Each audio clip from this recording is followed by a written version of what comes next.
Hi students, I hope you guys are doing very well.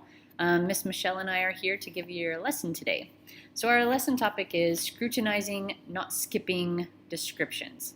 Miss Michelle, what does that word actually mean? Scrutinize. To look at or verify something minutely, very, very minutely. That means to look at something really closely. So I don't know about you, but when I used to be a younger reader, I remember that in the book sometimes the action would stop, like the big battle scene or the big adventure would kind of stop, and there would be like this kind of quiet time where the reader would or the author would kind of describe the setting a lot. And I used to get really bored with that part and just kind of have a feeling like, hey, this is boring. Like, let's get on to the really good stuff. But as I've gotten older, I've realized that the authors do that for a reason. And today we're going to take a little bit of time to look at why an author does that, why they take a break from the action, and what they're doing and what the point of that is. Okay, so our objective today, I will be able to gather details and deepen my understanding by paying close attention to descriptive passages. And our higher order question for the day, how do these details help me understand the character and the setting better, right?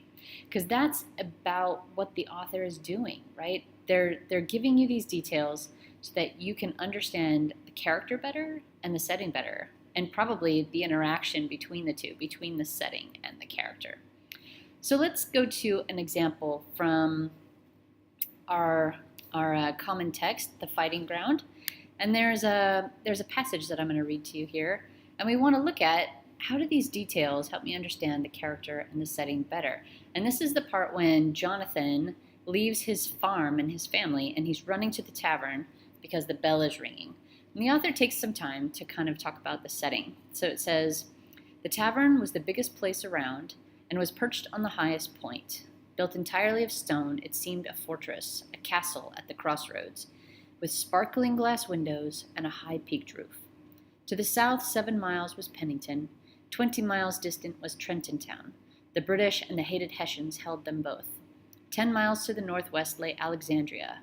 Fleming was 6 miles north by east, and to the west, hugging the big river, lay Wells Ferry. Americans held those towns. Jonathan had been to none of them, American or British held. So if I'm going back to my question, how do these details help me understand the character and the setting better? So first I'm going to look at the details. I'm going to look at the description of the tavern. So the tavern was just one building, but it said it was the biggest place around, built of stone, and it was at a crossroads with glass windows and a peaked roof. So I guess that's telling me that if the tavern is the biggest thing around, there's probably not a lot of big things around. And it's built of stone, which means that they probably just used local materials to build this thing.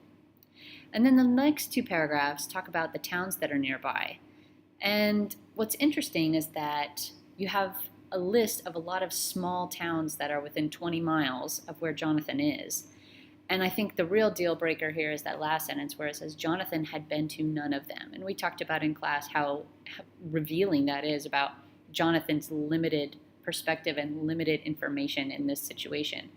So that's how these details about setting can kind of help us understand our character better. We can clearly see that he's in a small town and probably doesn't know very much and probably contributes to his naivete or innocence about this whole war and what's really going on.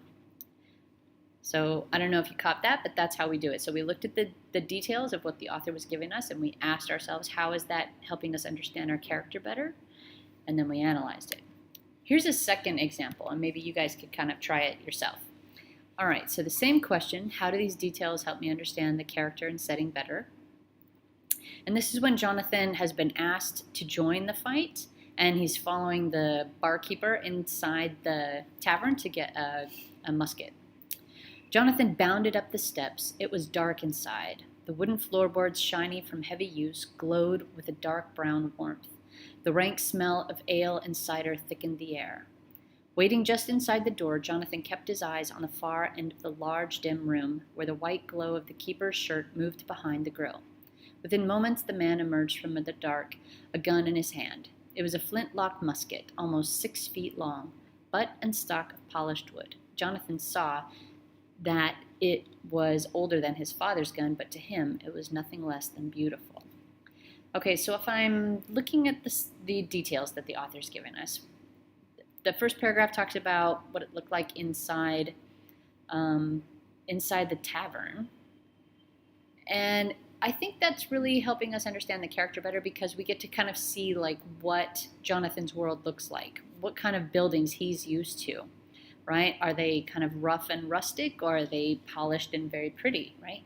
So this one is kind of, it said the wooden floorboards shiny with heavy use and dark brown wood and warm. It kind of tells us kind of the buildings that Jonathan's used to being inside of.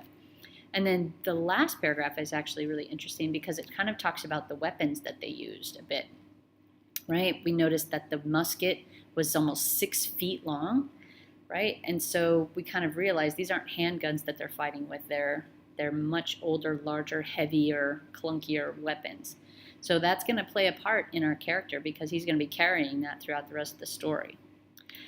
All right, so to sum up, let's take a look at what you can be focusing on the next couple days.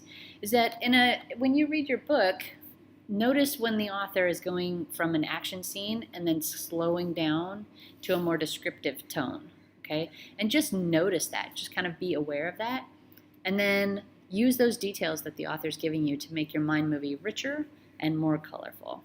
All right, well, that's it for today, and we hope to see you back here soon. Bye. Bye.